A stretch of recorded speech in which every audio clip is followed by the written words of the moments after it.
Welcome to let's learn with Sonia. आज की video में हम क्लास 8th साइंस का chapter number 6 reproduction in animals पढ़ेंगे। इस चैप्टर का जो हमारा मेन टॉपिक रहेगा आज का वो रहेगा फर्टिलाइजेशन इन ह्यूमंस और उसके कुछ टाइप्स। ठीक है, वीडियो को बिल्कुल अच्छे से देखना। लास्ट में या बीच में कहीं भी मैं आपके लिए एक क्वेश्चन ड्रॉप करूँगी, उसका आंसर आपने कमेंट सेक्शन में देना है। इसके लिए आपको बिल्कुल ध्यान से पढ़ना है और एनसीईआरटी से हम ये कर रहे हैं, तो कोई भी चीज़ छोड़नी नहीं है और अच्छे से समझनी है। मेरा खुद का मानना है भाई, अगर आप समझ अच्छे से लोगे तो पढ़ने में कोई दिक्कत नहीं आती, ना याद करने में दिक्कत आती, और मतलब कुछ भी ऐसा है ही नहीं कि जो मुश्किल हो। आप बिल्कुल आराम से फ्री माइंड होके पढ़ो और सारा समझ में आएगा, ये गारंटी है। ठीक है, तो शुरू करते हैं आज का हमारा टॉपिक रिप्रोडक्शन इन एनिमल्स। देखो, रिप्रोडक्शन के बारे में आपको पहले भी जानकारी है। क्लास 7th में रिप्रोडक्शन इन प्लांट्स आप भली भांति पढ़ के आए हो। नहीं भी जानकारी है तो आज बिल्कुल स्टार्टिंग से बेसिक से करेंगे। ठीक है, अच्छा, रिप्रोडक्शन शुरू करने से पहले आप कुछ प्रोसेस आपको पता होंगे, हमारे लाइफ प्रोसेस बोलते हैं जिनको, जैसे कि डाइजेशन हो गया, सर्कुलेशन हो गया, रेस्पिरेशन हो गया, एक्सक्रीशन हो गया। ये हमारे लाइफ प्रोसेस हैं। लाइफ प्रोसेस में क्यों काउंट करते हैं इनको? क्योंकि हमारी लाइफ डिपेंड है इनके ऊपर। इनमें से अगर एक भी प्रोसेस या एक भी सिस्टम ने काम करना बंद कर दिया तो हमारी बॉडी वर्क करेगी ही नहीं और हम जिंदा रह ही नहीं पाएंगे। ठीक है, तो ये तो हुए लाइफ प्रोसेस, यानी कि लाइफ आगे बढ़ेगी ही नहीं, काम जिंदा रहेंगे ही नहीं हम। जो रिप्रोडक्शन है वो कई बार ये बोल देते हैं ये लाइफ प्रोसेस में ही आता है। ये लाइफ प्रोसेस का पार्ट बिल्कुल भी नहीं है, ये ध्यान रखना। लाइफ प्रोसेस में आपकी जो मेन चीज़ें आती हैं वो होता है डाइजेशन, सर्कुलेशन, रेस्पिरेशन, एक्सक्रीशन, ये सब होता है। ठीक है, जो रिप्रोडक्शन है वो लाइफ प्रोसेस नहीं है, क्योंकि ऐसा नहीं है कि रिप्रोडक्शन कोई इंसान ना करे और वो जिंदा ना रह पाए। ठीक है, रिप्रोडक्शन की जो एडवांटेज होती है वो ये होती है कि वो कंटिन्यूएशन बना के रखता है स्पीसीज़ की। अगर कोई ऑर्गेनिज्म, कोई भी स्पीसीज़ रिप्रोड्यूस नहीं करेगी तो एक टाइम ऐसा आएगा कि उसकी स्पीसीज़ जो है एक्सटिंक्ट हो जाएंगी वहाँ से। तो ये कंटिन्यूएशन को रखता है किसी भी ऑर्गेनिज्म की, किसी भी एनिमल्स की। ठीक है, चलो पढ़ते हैं रिप्रोडक्शन। रिप्रोडक्शन क्या होता है भाई? अपने ही जैसे ऑर्गेनिज्म को प्रोड्यूस करना, वो होता है रिप्रोडक्शन। ठीक है, बिल्कुल सिंपल सी लैंग्वेज में बता रही हूँ मैं आपको, सिंपल सी डेफिनेशन है। अपने ही जैसे ऑर्गेनिज्म को प्रोड्यूस करना, वो क्या होता है? रिप्रोडक्शन। जैसे ह्यूमन क्या प्रोड्यूस करते हैं? ह्यूमन बेबी ह्यूमन ही होते हैं। कैट का क्या होते हैं? किटन्स होते हैं। डॉग पपीज़ प्रोड्यूस करते हैं। ऐसे ही बहुत सारे ऑर्गेनिज्म हैं जो अपने ही काइंड के ऑर्गेनिज्म को प्रोड्यूस करते हैं, और जिस तरीके से वो करते हैं उस प्रोसेस को बोलते हैं रिप्रोडक्शन। ठीक है, अब रिप्रोडक्शन आई थिंक समझ में आ गया होगा। रिप्रोडक्शन जो होता है बच्चों, वो होता है दो टाइप का, ए सेक्शुअल और सेक्शुअल। ठीक है, रिप्रोडक्शन कितने टाइप का हुआ? दो, ए सेक्शुअल और सेक्शुअल। अब बात करते हैं ए सेक्शुअल और सेक्शुअल रिप्रोडक्शन होता क्या है। ए सेक्शुअल में केवल एक पेरेंट इन्वॉल्व होगा। अभी ज़्यादा सोचने की ज़रूरत नहीं है, अच्छे से आगे समझ में आएगा कैसे। अभी के लिए थोड़ा सा डिफरेंस अपने माइंड में सेट कर लो। जो ए सेक्शुअल रिप्रोडक्शन होता है उसमें एक पेरेंट इन्वॉल्व होता है, सेक्शुअल में दो पेरेंट्स इन्वॉल्व होंगे। ठीक है, और जो ए सेक्शुअल रिप्रोडक्शन होगा उसमें जो भी प्रोजेनी बनेगी, जो भी बेबी प्रोड्यूस होगा, वो बिल्कुल एग्जैक्ट कॉपी होगा अपने पेरेंट्स की। सेक्शुअल में ऐसा नहीं होता है। सेक्शुअल में जो प्रोजेनी प्रोड्यूस होगी वो बिल्कुल एग्जैक्ट कॉपी नहीं होगी, सिमिलर हो सकते हैं, एग्जैक्ट कॉपी नहीं होगा। ठीक है, ये दो पॉइंट अपने माइंड में अभी से सेट कर लो। अब कई बार कन्फ्यूजन होता है बच्चों को, ये ए सेक्शुअल में क्या होता है, सेक्शुअल में। ए से ध्यान रखना, ए मतलब 1 पे आता है ना, ये इसमें कितने पेरेंट्स इन्वॉल्व होंगे? 1। ठीक है भाई, अब हुआ, आप जैसे प्लांट्स वाले में भी 7th क्लास में पढ़ के आए हुए, रिप्रोडक्शन के लिए कुछ रिप्रोडक्टिव पार्ट चाहिए होते हैं हमें। ठीक है, रिप्रोडक्शन होगा कैसे, उसके लिए हमें रिप्रोडक्टिव पार्ट की ज़रूरत पड़ती है। तो वो क्या होते हैं, सबसे पहले वो समझेंगे। ये क्लियर हो गए तो ये लगा लो 5 नंबर का क्वेश्चन आपका पक्का। कई बार आपसे रिप्रोडक्टिव सिस्टम, उसके पार्ट्स ही पूछते हैं। ठीक है, शुरू करते हैं। अब जो सबसे पहले भाई हम ह्यूमंस का पढ़ेंगे आज। तो ह्यूमंस में जो मेल रिप्रोडक्टिव पार्ट होता है उसका कुछ स्ट्रक्चर जो ऐसा होता है। मेल रिप्रोडक्टिव पार्ट में क्या होता है? ए पेयर ऑफ टेस्टिस। लिखना है, साथ साथ लिख लो, और वैसे याद रहेगा तो बहुत अच्छी बात है। क्या होता है? ये हमारा मेल रिप्रोडक्टिव पार्ट है। ये डायग्राम आता नहीं है, कभी भी बहुत कम आता है एग्जाम में, लेकिन आपको पार्ट्स के बारे में बिल्कुल क्लियरिटी से पता होना चाहिए। क्या होगा इसमें? ए pair of testis A pair of sperm duct, यानी कि एक पेयर में कितनी चीज़ होती हैं? 2। A pair of testis present होंगी, a pair of sperm duct. ठीक है, स्पर्म डक्ट क्या होती है, स्पर्म क्या होती है, ये अभी हम आगे आराम से पढ़ना तुम। और क्या होता है भाई इसमें, ये पेनिस होता है। ठीक है, 3 ही चीज़ें बताई हैं मैंने, ए pair of testis, A pair of sperm duct और पेनिस।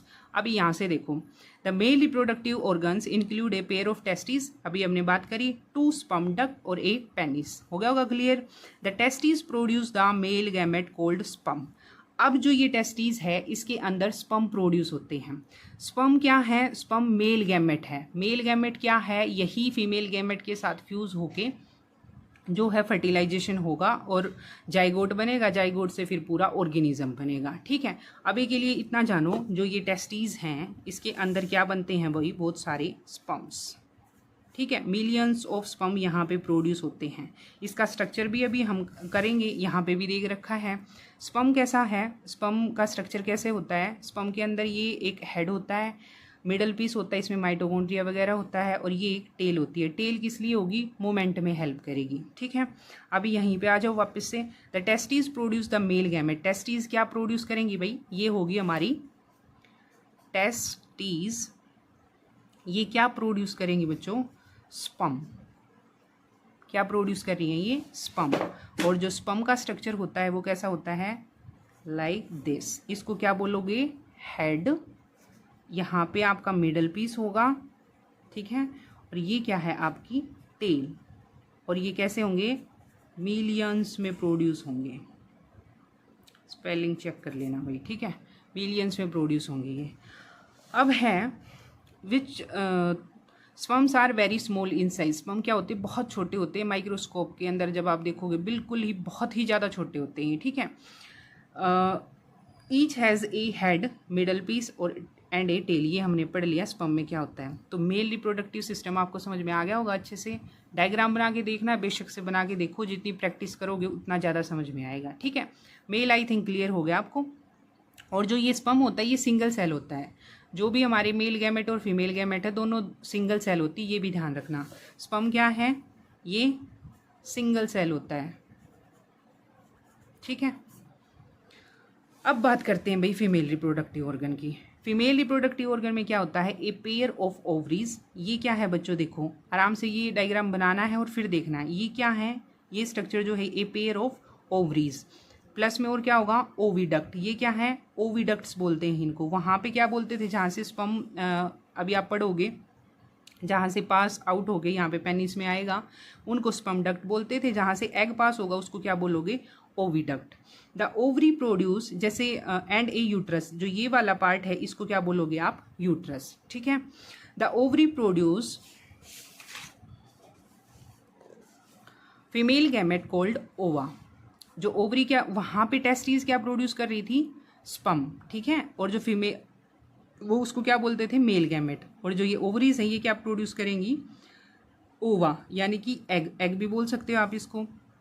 ठीक है, फीमेल गैमेट भी बोल सकते हो, जर्म सेल भी बोल सकते हो। ठीक है, in human a single matured egg is released into the oviduct by one of ovaries every month. देखो ये ध्यान से समझना, जो फीमेल की ओवरीज होती हैं वो हर मंथ एक एग रिलीज करती हैं। ठीक है, ओविडक्ट के अंदर एवरी मंथ, ये ध्यान रखना है आपने। Uterus is the part where development of baby takes place. जो आपने ये पार्ट देखा यूट्रस वाला, यहाँ पे बेबी डेवलप होएगा। कैसे होएगा अभी मैं आपको बताऊंगी। ठीक है, like the sperm egg is also a single cell. अभी मैंने आपको बताया था ना, जो देखो आप इसको ऐसे समझना, ये बना दिया मैंने स्पर्म और ये हो गया एग। ये भी क्या था? इसका स्ट्रक्चर मान लो डिफरेंस पूछ लें, इसका स्ट्रक्चर बता दो, इसका बता दो। इसमें क्या होता है? ये भी सबसे पहली बात तो सिमिलैरिटी क्या है? ये भी सिंगल सेल है और ये भी क्या है? सिंगल सेल है। ठीक है, इसका स्ट्रक्चर बता दो कैसा होता है, इसका बता दो। इसमें भी अंदर न्यूक्लियस होता है, यहाँ पे भी न्यूक्लियस होता है। ये एग का स्ट्रक्चर अलग से बनाना है आपने, स्पर्म का अलग से बनाना है। ठीक है, अब बात करते हैं जो आज का हमारा मेन टॉपिक है, वो है फर्टिलाइजेशन। अभी आपको फर्टिलाइजेशन समझ में आएगा। आपने रिक्वायरमेंट देख ली, क्या क्या चाहिए, स्ट्रक्चर देख लिया कैसा होता है। अब बात आती है फर्टिलाइजेशन की, ध्यान से समझना है इसको। ठीक है, फर्टिलाइजेशन क्या होता है? The fusion of male and female gamete is called fertilisation. Simple भाषा में अगर हम बात करें तो जो ये हमने पढ़ लिया, ये क्या है, मेल गैमेट, और ये क्या है बच्चों, फीमेल गैमेट। इन दोनों के फ्यूज़न को ही क्या बोलते हैं, ये भी क्या था, सिंगल सेल, यहाँ पे फिर बना दूँ, ये भी क्या है, सिंगल सेल, ये भी सिंगल सेल। आपस में ये दोनों के न्यूक्लियस फ्यूज़ करके एक और सिंगल सेल बॉडी बनाएंगे, और इसी के फ्यूज़न को क्या बोलते हैं भाई, fusion of male and female gamete is called fertilisation. आ गया होगा समझ में, ठीक है, नहीं आया आ जाएगा, टेंशन नहीं लेनी। देखो अब यहाँ से पढ़ो, when sperm come in contact with egg, जब स्पर्म किसके कॉन्टैक्ट में आता है, एग के कॉन्टैक्ट में, one of the sperm may fuse with egg. देखो अभी पीछे बात करी थी ना, मिलियंस ऑफ स्पर्म रिलीज होते हैं, लेकिन फ्यूज कौन, उनमें से एक ही होगा उसके साथ, ठीक है। Such fusion of egg and the sperm is called fertilisation. और एग के फ्यूजन को और स्पर्म के फ्यूजन को ही क्या बोलते हैं बच्चों, fertilisation. During fertilisation the nuclei of the sperm and egg fuse to form a single cell, the result in the formation of fertilisation, fertilised egg और जाइगोट। अभी मैंने आपको बता दी ये चीज़, यहाँ पे भी ये भी सिंगल सेल था, ये भी सिंगल सेल। सेल के अंदर न्यूक्लियस होता ही है, फर्टिलाइजेशन के टाइम पे दोनों के न्यूक्लियस आपस में मर्ज करेंगे, एक और सिंगल सेल्ड स्ट्रक्चर बनाएंगे जिसको बोलते हैं जाइगोट। ये ध्यान रखना है आपने, ये टर्म क्या बोलेंगे उसको, फर्टिलाइजेशन के बाद की टर्म क्या आएगी, जाइगोट, ठीक है। अब देखो यहाँ पे ना दिखा रखा है फर्टिलाइजेशन का, ये एग है, बहुत सारे स्पर्म्स आए, इनमें से एक जो है एग के अंदर एंटर कर गया, इसके अंदर भी न्यूक्लियस है, इसके अंदर भी न्यूक्लियस है, दोनों आपस में फ्यूज करेंगे, फ्यूज करने के प्रोसेस को क्या बोलोगे, फर्टिलाइजेशन। साथ साथ बोला करो तभी आएगा समझ में, ठीक है। फर्टिलाइजेशन हो गया, उसके बाद का स्ट्रक्चर क्या बोलते हैं, उसके बाद क्या बनेगा, वो जाइगोट। देखो यहाँ पे क्या कर गया, दोनों के न्यूक्लियस आपस में फ्यूज करके, फ्यूज, ये देखो लिख भी रखा है फ्यूजिंग न्यूक्लियाई, और क्या बना दिया इन्होंने, जाइगोट, ठीक है। अब है the process of fertilisation is the meeting of an egg cell from the mother and the sperm cell from the father. ये तो बात बताने की है ही नहीं, स्पर्म कहाँ से आया, मेल से यानी कि फादर से, एग कहाँ से आया, मदर से यानी कि फीमेल से। So the new individual inherit some characteristics from the mother and the some from the father. तो जो बेबी प्रोड्यूस होगा उसके अंदर किसके कैरेक्टर होंगे, हाफ किसके होंगे, सम कैरेक्टर किसके होंगे, मेल के, सम किसके होंगे, मेल के। हमारे अंदर किसके कैरेक्टर हैं, कुछ कैरेक्टर हमारी मम्मी के हैं, कुछ कैरेक्टर हमारे पापा के हैं, ठीक है। इनहेरिट, यहाँ पे एक वर्ड आया, इनहेरिट्स का मतलब होता है ट्रांसफर होना, ठीक है। Some characteristics from the mother and some from the father. Look at your brother and sister, see if you can recognise some characteristic in them similar to those of your mother और your father. अब आपको क्या काम करना है, अपने भाई बहनों को देखना है बिल्कुल ध्यान से, ठीक है। अब आप उनको देखो और फिर अपने मम्मी पापा को देखो, ये देखना क्या सिमिलैरिटी दिख रही है उनके अंदर। फिर आप देखोगे कुछ कैरेक्टर्स आपको अपनी मम्मी के दिखेंगे और कुछ एक अपने पापा के दिखेंगे, ठीक है भाई। फर्टिलाइजेशन आई थिंक आ गया होगा समझ में, नहीं भी आया होगा पढ़ना, दोबारा से देखना वीडियो, फिर भी नहीं आए फिर मेरे को कमेंट सेक्शन में बताना, दोबारा से करेंगे, ठीक है, कोई टेंशन नहीं। चलो आगे बढ़ते हैं। अब बात आती है भाई फर्टिलाइजेशन।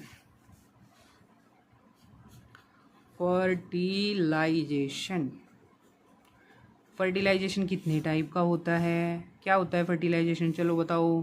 फर्टिलाइजेशन क्या था, fusion of male and female gamete is called fertilisation. Fertilisation के बाद का प्रोसेस क्या होता है, क्या बनता है फिर, जाइगोट। जाइगोट के बाद क्या बनेगा, बात करेंगे आगे, पहले फर्टिलाइजेशन पूरा समझ लो, ठीक है। ज़्यादा तेज़ नहीं बनना, ज़्यादा भागना नहीं है, आराम से समझना है। फर्टिलाइजेशन क्या होता है, दो टाइप का, पहला होता है इंटरनल फर्टिलाइजेशन, दूसरा होता है एक्सटर्नल फर्टिलाइजेशन। पूरा लिख लोगे, लिख लेना, ठीक है। अब भाई इंटरनल और एक्सटर्नल फर्टिलाइजेशन क्या होता है। अगर फर्टिलाइजेशन, अब सबको पता है ना फर्टिलाइजेशन क्या होता है, अगर फर्टिलाइजेशन इनसाइड द बॉडी होगा, इनसाइड द बॉडी, उसको बोलेंगे इंटरनल फर्टिलाइजेशन, ठीक है। जैसे एग्जाम्पल क्या है, कहाँ कहाँ होता है ये, जो हमारा इंटरनल फर्टिलाइजेशन होगा कहाँ कहाँ पे, ह्यूमंस में होता है, काउज में होता है, डॉग्स में होता है, हैंस में होता है। यानी कि जो मेल और फीमेल गैमेट का फ्यूज़न अगर इनसाइड द बॉडी हो रहा है उसको क्या बोलोगे, इंटरनल, मतलब अंदर हो रहा है उसको क्या बोलोगे, इंटरनल। और इसका अपोजिट तो अब बता ही दोगे, एक्सटर्नल मतलब बाहर, आउटसाइड द बॉडी, क्या बोलेंगे इसको, आउटसाइड द बॉडी। देखो साथ साथ बोला करो, बोलोगे वर्ड बोलने आएंगे, समझ में आएगा, कनेक्शन रहेगा।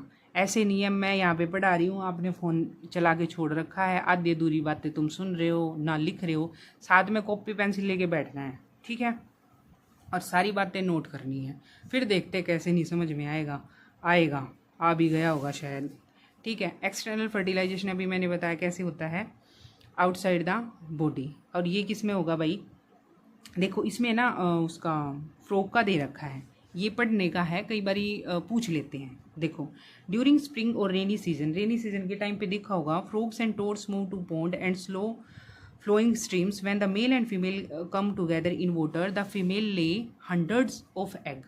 जब भी बारिश का मौसम होता है देखा होगा, जो ये मेंढक वगैरह हैं ये मूव कर जाते हैं वाटर के अंदर, और वहाँ पे जब ये आपस में एक दूसरे के नज़दीक आते हैं तो फीमेल क्या करती है, बहुत सारे एग रिलीज़ करती है पानी के अंदर, और फिर वो जो मेल होगा वो क्या रिलीज़ करेगा, sperm. A layer frog egg is not covered by shell. सब ने देखा होगा एग जो है बाहर से एक शेल से कवर होता है, लेकिन फ्रॉग जब ये फ्रॉग वाले एग होंगे ये किसी भी लेयर से कवर्ड नहीं होंगे। It is comparatively very delicate. A layer of jelly hold the egg together and provide protection to the. यहाँ पे एक जेली लाइक सब्सटेंस में जो है एक दूसरे के पास होते हैं, ये इनकी प्रोटेक्शन करती है ये जेली, ठीक है। As the egg are laid, जैसे ही एग लेड होते हैं रिलीज करती है female body, the male deposit sperm, और वहाँ पे क्या कर देंगे, जो मेल फ्रॉग होगा वो अपने स्पम रिलीज कर देगा। Each sperm swims randomly in water. Sperm जो स्पम होगा वो क्या होता था, उसमें टेल होती थी ना, वो स्विम करेगा और water with the help of, किसकी हेल्प से, टेल की हेल्प से। The sperm come in contact with egg, sperm किसके कॉन्टैक्ट में आ जाएगा, एग के कॉन्टैक्ट में। This result in the fertilisation, और अगर आपस में वो दोनों कनेक्ट हो गए तो क्या हो जाएगा, फर्टिलाइजेशन। देन और फर्टिलाइजेशन के बाद क्या बनता है, जाइगोट, ठीक है। अब ये फर्टिलाइजेशन कहाँ पे हुआ, outside the body, female body के इनसाइड तो नहीं हुआ ना, तो सीधी सी बात इसको क्या बोलोगे आप, एक्सटर्नल फर्टिलाइजेशन, ठीक है। ये जो कॉमन होता है ये एक्वेटिक एनिमल्स में होता है, जैसे फिश होगी, स्टार फिश होगी, और भी बहुत सारे हैं, ठीक है। आई थिंक आपको ये समझ में आ गया होगा। जो इसका नेक्स्ट पार्ट है एम्ब्रियो की डेवलपमेंट, वो नेक्स्ट वीडियो में करेंगे। तो आज का जो हमारा क्वेश्चन होगा वो है, आपने कमेंट सेक्शन में बताना है भाई, जिसने भी ध्यान से पढ़ा है वो फटाफट आंसर कर देगा। फर्टिलाइजेशन के बाद जो इवेंट होता है, फर्टिलाइजेशन के बाद क्या बनता है उसका नाम बताना है आपने, ठीक है, कमेंट सेक्शन में बताना है। और पढ़ना इसको आराम से, ना समझ में आए तो फिर दोबारा से करेंगे, वैसे आ ही जाएगा, कोई दिक्कत नहीं है। फिर भी जो भी जैसा भी लग रहा है बिल्कुल खुल के बताना तुम, और आराम से पढ़ना, मन लगा के पढ़ो, सब हो जाएगा।